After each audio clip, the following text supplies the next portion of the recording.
할렐루야. 좋으신 하나님께 여러분과 같은 마음으로 영광 올려드립니다. 예수님의 이름으로 여러분 모두를 축복합니다. 주의 이름은 능력이 있습니다. 우리가 사모하고 간구하는 모든 것들 위에 하나님의 선하심과 인자하심으로 하시기를 사모합니다. 오늘은 시편 34편 말씀 묵상합니다. 기도합니다. 영광과 감사를 하나님께 올려드립니다. 온 마음으로 하나님을 사랑합니다. 주의 보혈을 의지하오니 우리의 모든 죄와 허물을 사하시옵소서. 주의 이름을 의지합니다. 하나님의 선하심과 인자하심의 응답이 말씀을 통해서 우리 가운데 깨달아지고 믿어지는 귀한 시간 되게 하옵소서. 종을 낮추시고 겸손하게 하시고 오직 말씀의 도구만 되게 하옵소서.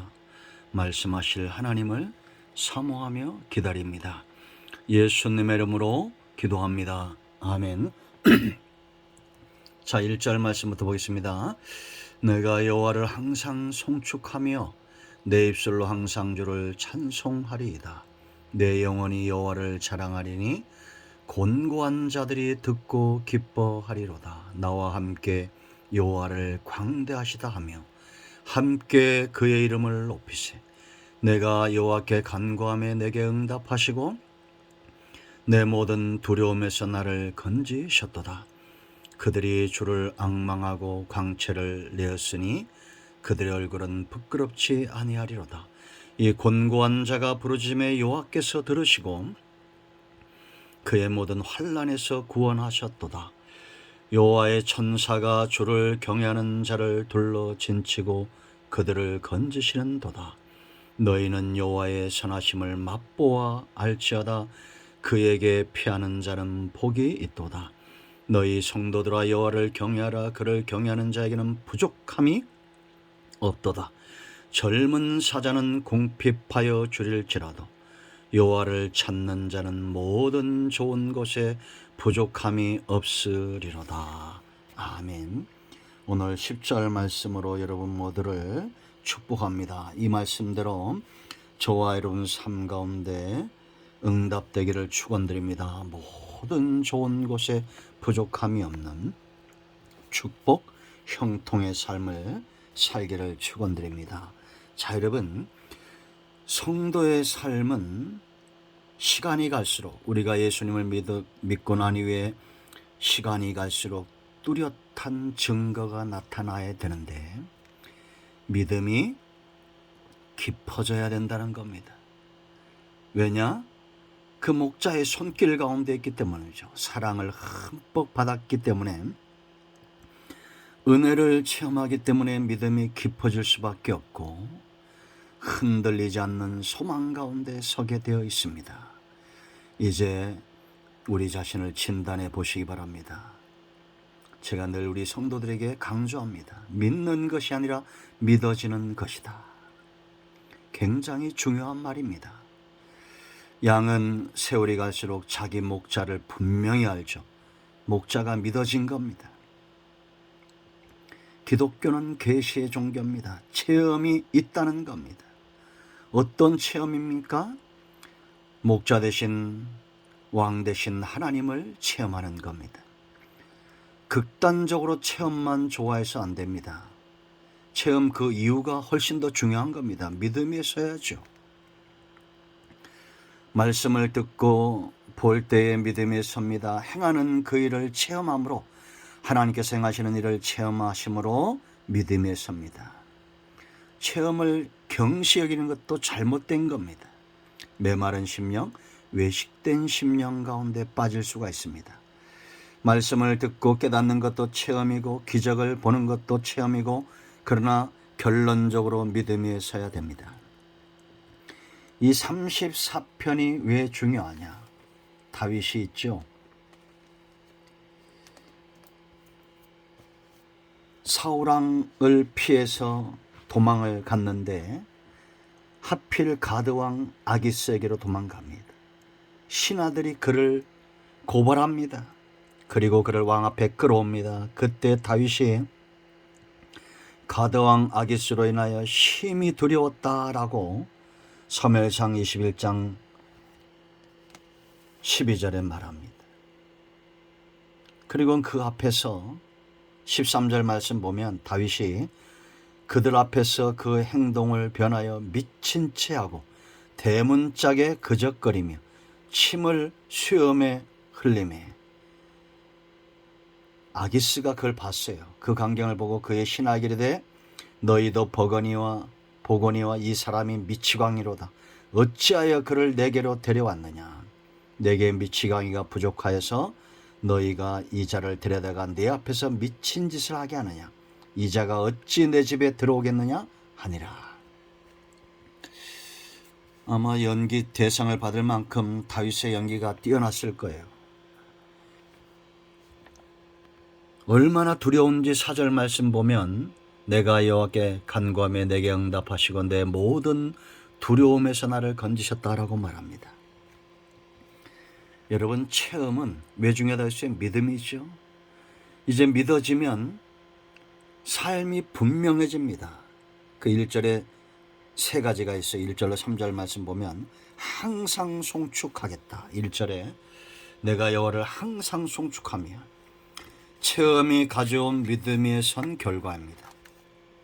체험이 없는 사람은 하나님을 찬송할 수 없어요. 믿음에 서지 못하기 때문입니다.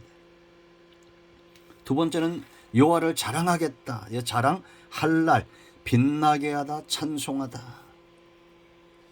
공회 중에서 항상 주를 찬송하겠다. 사람들 앞에서 간증하겠다는 겁니다. 그러면 주일 예배는 내가 은혜 받으러 가야지. 이거는 절반만 맞아요. 내가 한 주간 동안 받은 은혜로 인하여 승리했던 전리품을 간증으로 가지고 나와서 교회에 와서 그 얼굴에 간증이 있음을 보이는 사람이 돼야 됩니다. 누가 봐도 보여줘야 돼요. 좋은 일이 있는 것처럼 그게 감출 수 없는 간증이 있어야 됩니다. 그 체험을 가지고 그때 곤고한 자들, 똑같이 은혜를 사모하는 자들이 2절 말씀 보면 이를 듣고 기뻐한다라고 말합니다. 심령이 가난한 자들, 곤고한 자들, 하나님을 경외하고 은혜 안에 거하기를 사모하는 자들이 간증을 듣고 회복이 되는 거예요. 이제 그들과 함께 3절 말씀 보면 그 이름을 높이세. 나와 함께 여호와를 강대하시다 하며 함께 그 이름을 높이세. 그 중심에 있죠. 삶에 있죠. 깃발이 있는 자들이 있습니다. 그 깃발이 뭐냐? 바로 여호와의 이름이에요.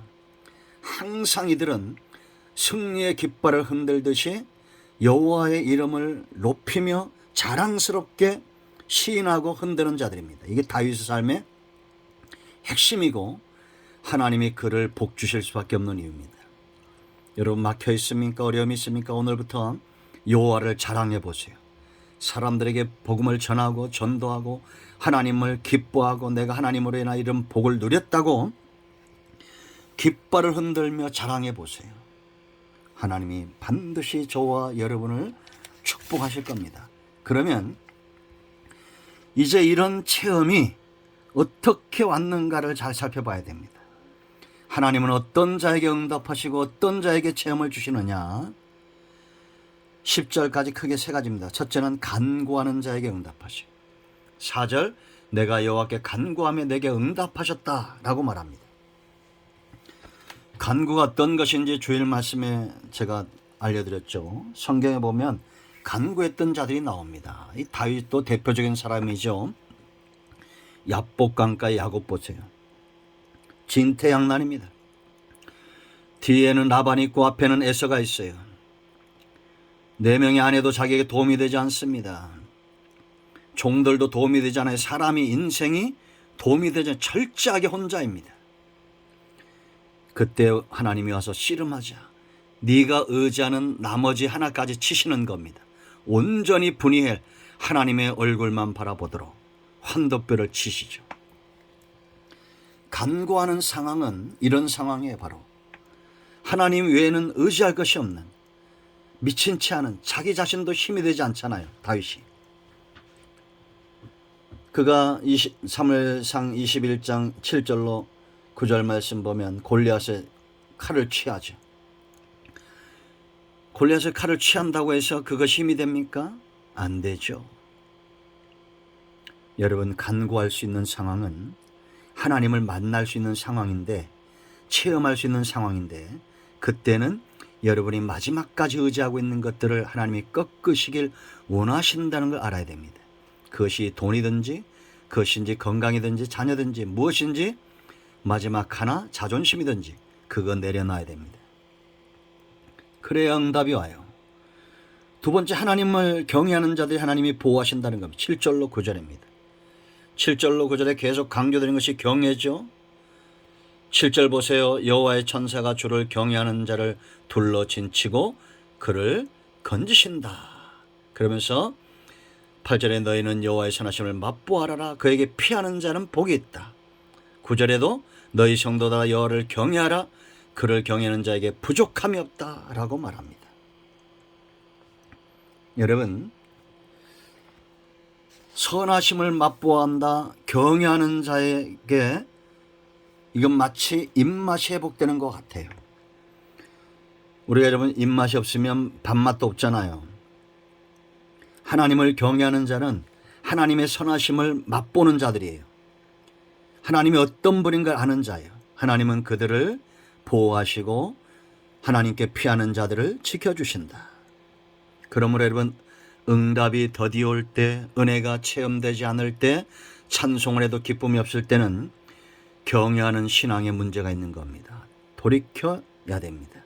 그래서 하나님을 찾아야 돼요. 세 번째, 하나님을 찾는 자에게는 응답하신대. 10절 말씀 보면 젊은 사자는 궁핍하여 줄일지라도 여호와를 찾는 자는 모든 좋은 것에 부족함이 없다. 오늘 응답이라고 그랬죠. 여러분, 젊은 사자는 굶주릴 날이 그렇게 많지 않잖아요. 사자도 늙으니까 이제는 썩은 고기를 먹고 남이 사냥해 놓은 고기를 먹더라고요. 여러분, 우리가 늙은 사자처럼 되면 되겠습니까? 남들의 간증이나 듣고 있으면 안 됩니다. 하나님을 찾으시기 바랍니다. 젊은 사자는 줄일 수 있습니다. 그러나 여호와를 찾는 자는 어느 한 가지가 아닙니다. 모든 좋은 것에 부족함이 없게 응답하시는 겁니다. 여러분, 간증이 넘치는 삶이 되고 누군가에게 여러분의 간증을 흘려보내므로 곤고한 자, 심령이 가난한 자에게 힘이 되어주는 복음과 생명과 축복의 통로가 되기를 축원드립니다. 기도합니다. 예수님의 이름을 의지하기도 합니다. 이 말씀대로 되게 하여 주시옵소서. 우리 가운데 마음이 상한 자, 병든 자 치유하시고 회복시켜 주시기를 원합니다. 예수님의 이름으로 사모하며 축복하며 취하며 기도합니다. 아멘. 할렐루야. 나사렛 예수 그리스도의 이름으로 응답이 저와 여러분에게 임하였습니다. 아멘.